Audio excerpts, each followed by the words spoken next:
Kwa niaba ya wenzetu ambao kwa pamoja tunafanya kazi na mama yake bi harusi mtarajiwa Jenista.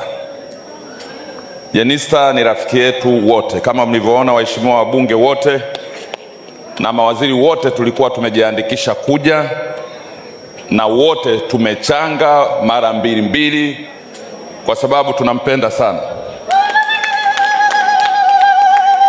Wengi hao wamekuja na treni, baada ya mkutano kule wamedandia treni Behewa zima. Kuna mwenzetu mmoja naibu waziri wa uchukuzi amewasaidia, tumekuja wengi, wengine wamekwama. Kwa hiyo binti, kwa niaba yetu sisi marafiki na mama zako, unaona tunavyoishi, tumekushinda wewe hata kampuni yako ulioleta ile, sisi tumekuja wengi zaidi. Kwa hiyo ujue huyu sasa anazeeka, wewe bado. Kwa hiyo lazima utengeneze himaya kubwa zaidi kuliko ya mama yako. Hao wote wamekuja kwa ajili yake. Kwa hiyo Jenista, sisi tumezawadia kidogo, lakini pia tumekupa na michuzi kidogo ya kumalizia mambo. Wewe unajua hatusemi hadharani hapa. Kwa hiyo Mungu akubariki sana.